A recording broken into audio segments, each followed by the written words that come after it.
झिम गिरे सावन, सुलग सुलग जाए मन, भीगे आज इस मौसम में लगी कैसी ये अगन, झिम गिरे सावन। गाने की आवाज सुनकर वरुण ने जैसे ही गाने की आवाज कहाँ से आ रही है ढूंढने के लिए आसपास देखा तो गाड़ी के बैक मिरर में देखकर उसके होश उड़ गए।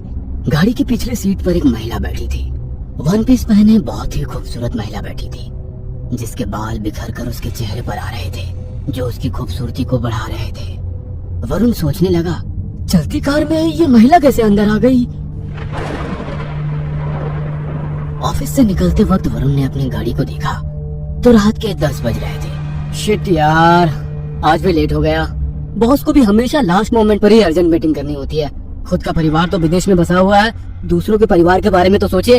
वरुण, तेरी खैर नहीं, आज तो तुझे माँ की दोबारा डांट पड़ने वाली है। सोचते हुए वरुण अपनी कार में बैठ गया। रात का टाइम था, रिमझिम बारिश हो रही थी, मौसम बहुत ही अच्छा हो रहा था। अपनी कार में बैठते ही वरुण ने गाने लगाए और अपने घर की ओर बढ़ने लगा। तभी उसके फोन पर उसकी माँ का फोन आया। हेलो वरुण बेटा, कहाँ रह गया, अभी तक नहीं आया। मुझे तेरी फिक्र हो रही है, इसीलिए बार बार कह रही हूँ शादी कर ले। कम से कम तेरी नकेल कसने वाला कोई तो आ जाएगा, मगर तू है कि सुनता ही नहीं। माँ, तुम भी ये क्या सारी बातें लेकर बैठ गई यहाँ। लास्ट मोमेंट पर ऑफिस में अर्जेंट मीटिंग आ गई, इस कारण लेट हो गया। कुछ ही देर में आ रहा हूँ, वहीं आकर बात करते हैं, कहकर उसने फोन रख दिया। बातों ही बातों में उसने रात के अंधेरे और बारिश के कारण गलत रास्ता पकड़ लिया। बादलों के कारण वैसे ही रात बहुत घनी काली हो रखी थी। तेज हवाएं और सुनसान रास्ते में पत्तों की सरसराहट किसी के भी मन में भय पैदा करने के लिए काफी है। मगर वरुण नए जमाने का लड़का था। भूत प्रेत काली शक्ति इन सब बातों को नहीं मानता था। वह धीरे धीरे आगे बढ़ रहा था। बेटा वरुण, गलत रास्ते पर तो आ गए, मगर अब यहाँ से निकलने के लिए जीपीएस ऑन करना पड़ेगा। वरुण ने अपने मोबाइल का जीपीएस ऑन किया और उसी रास्ते पर आगे बढ़ रहा था। वह जंगल में दाखिल हो रहा था। जंगली जानवरों के रोने की आवाज उसके कानों में आ रही थी। अचानक सामने से दो चमकती हुई आंखें उसकी कार के सामने आकर खड़ी हो गई। डरकर उसने कार रोकी और कार का डिपर ऑन किया तो देखा एक काली बिल्ली थी। कार की रोशनी में वो बिल्ली वहां से भाग गई। बिल्ली के जाने के तुरंत बाद ही जंगली जानवरों के रोने की आवाज तेज होने लगी। बचपन में कहीं वरुण सुना था कि आसपास कुछ बुरा होने वाला हो तो जानवर रोने लगते हैं। जानवरों के इस तरह रोने से अब वरुण को डर लगने लगा। वरुण ने अपनी कार की स्पीड बढ़ा दी। कुछ दूर चला ही था कि रास्ते में लगे हुए एक बोर्ड को देख उसे लगने लगा कि रास्ता तो अभी उसने पार किया था। हो सकता है मेरे मन का वहम हो। वरुण गाड़ी को वहां से निकालने लगा, मगर कुछ पल के बाद वो वापस उसी बोर्ड के सामने से निकला। है? लगता है जीपीएस गलत बता रहा है। एक ही जगह घूम रहा हूँ, मगर यहाँ से निकलूं कैसे? किसी को मदद के लिए बुलाना होगा। सोचकर उसने मोबाइल अपने हाथ में लिया तो मोबाइल में नेटवर्क नहीं था। बिना नेटवर्क के जीपीएस चल रहा था। अचानक से चलता हुआ म्यूजिक प्लेयर बंद हो गया। उसने म्यूजिक प्लेयर ऑन ऑफ करके चालू करने की कोशिश की, मगर म्यूजिक प्लेयर चालू नहीं हुआ। अरे, इस डरावने मंजर में ये गाना ही सहारा था, वो भी बंद हो गया। आज का तो शायद दिन ही खराब था। पहले बॉस, फिर माँ और अब ये सब। वरुण बेटा, जल्दी से यहाँ से निकलने के बारे में सोच। तभी एकदम कर्कश आवाज में उसके कानों में एक गाने की धुन सुनाई दी। झिम झिम गिरे सावन, सुलग सुलग जाए मन, भीगे आज इस मौसम में लगी कैसी ये अगन, झिम झिम गिरे सावन। गाने की आवाज सुनकर वरुण ने जैसे ही गाने की आवाज कहाँ से आ रही है ढूंढने के लिए आसपास देखा तो गाड़ी के बैक मिरर में देखकर उसके होश उड़ गए। गाड़ी की पिछली सीट पर एक महिला बैठी थी। वन पीस पहने बहुत ही खूबसूरत महिला बैठी थी, जिसके बाल बिखर कर उसके चेहरे पर आ रहे थे, जो उसकी खूबसूरती को बढ़ा रहे थे। वरुण सोचने लगा, चलती कार में ये महिला कैसे अंदर आ गई। वरुण कुछ बोल पाता उसके पहले ही वो महिला अब उसके साइड वाली सीट पर बैठी थी। अचानक से महिला आगे कैसे आ गई, ये सोच वरुण हैरानी से उसकी ओर देखने लगा।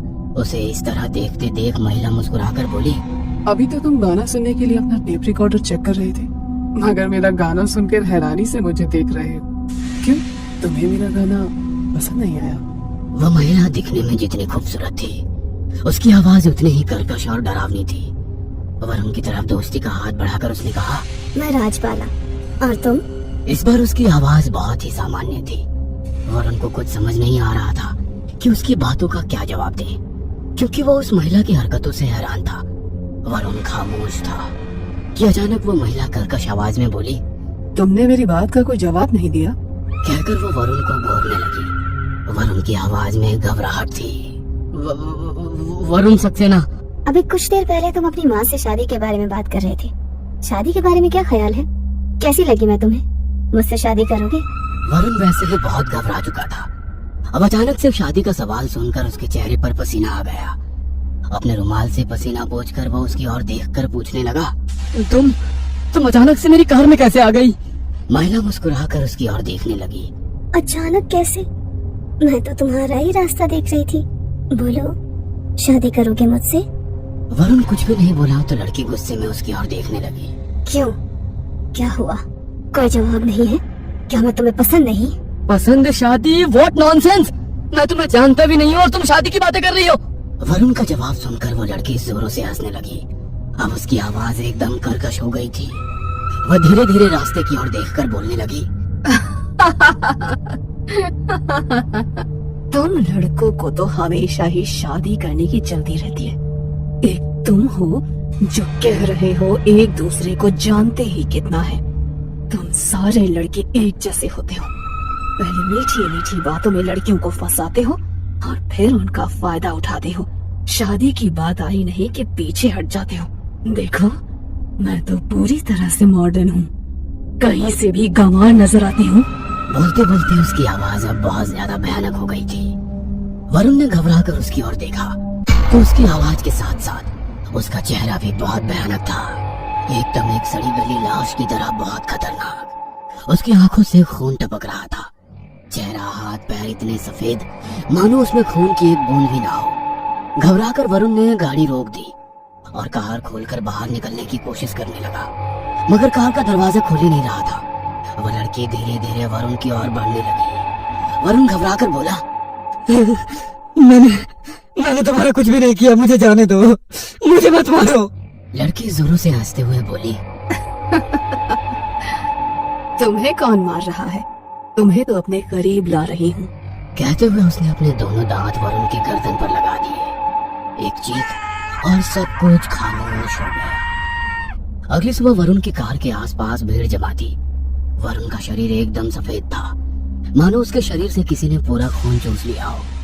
पुलिस वाले उसकी कार के आसपास खड़े होकर बातें कर रहे थे। पिछले 6 महीने में ये इस रास्ते पर इस तरह से मिली हुई 8वीं लाश है। कोई सुराग भी नहीं मिलता है, इसलिए तो इस रोड पर लोगों का रात को आना जाना मना है। लोगों को नो एंट्री बोर्ड भी नजर नहीं आती। इंस्पेक्टर अपनी तफ्तीश कर रहे थे और दूर दो आंखें चमक रही थी। ये कहानी आपको अच्छी लगी हो तो हमें सब्सक्राइब करें, हमारा इंस्टाग्राम और फेसबुक पेज जरूर फॉलो करें। हाँ दोस्तों, सब्सक्राइब करना भूलना मत।